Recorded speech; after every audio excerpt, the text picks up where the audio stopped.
Hi, I'm Nikolas-Losada, and in today's video we're going to be talking about the F22, F23 2 Series. So to start off, obviously we have a little bit of the German headquarters here for BMW.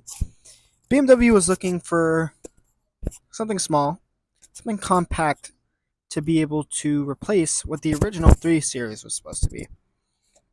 Coming into what was 2014, 2013, 2015, around that time, the 3 Series and 4 Series, which was created because of the lack of a coupe for the 3 Series, got really big. And suddenly, the 3 Series was not a small car anymore, neither was the 4 Series.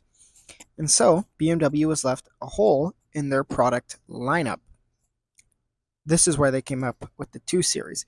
It's bigger than the 1 Series, which was a very small coupe, not big enough to be considered anything viable for everyday use, but the 2 Series was in the middle. The 2 Series size is comparable to the E46 3 Series coupe, which made it what a lot of people considered a really great BMW.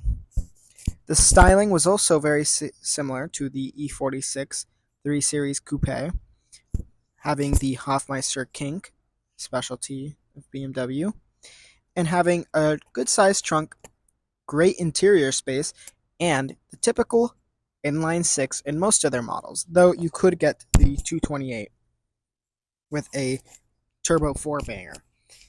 The inline 6 that was featured in the 2 Series was the N54 and the N55 at the beginning. The first M2 that BMW offered had the N55, but subsequently switched to the S55.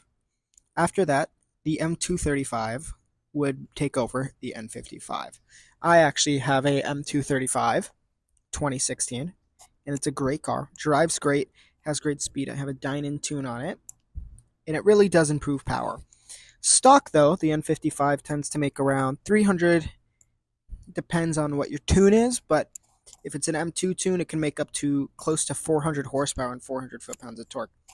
But a stock tune on my M235, for example, is more like 330 and 350 foot-pounds of torque. This means that the 2 Series is not slow.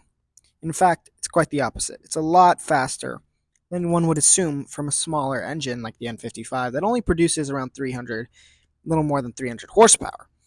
There's a lot more faster cars than the 2 Series with bigger engines, but surprisingly the 2 Series holds up.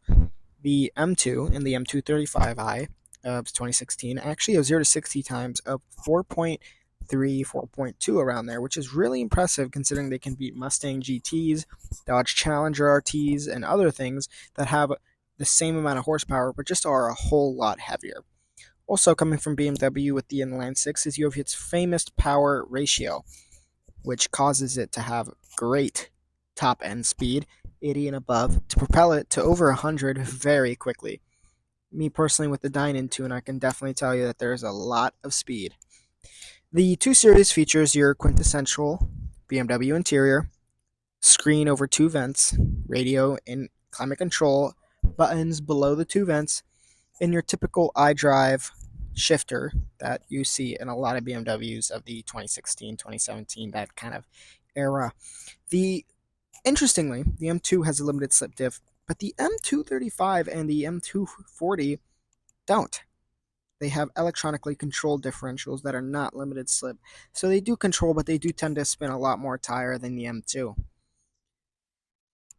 Though, that being said, that does not change the fact that the electronic diff is still very good. Dodge has messed around with their own electronic diff in the Challengers, but they are not known to be very good and cannot hold up under intense amounts of stress. BMW, on the other hand, can. The N55 was introduced just a couple years earlier, so this is a very important car for the engine. The 2 Series is still around today with a new generation that just came out just a couple years ago and has propelled the M2 Series to even more sales after that. Though, the original 2 Series still has more sales to this day because of how much longer it was produced compared to the new one. That's the 2 Series for you, a BMW staple. Thank you for watching.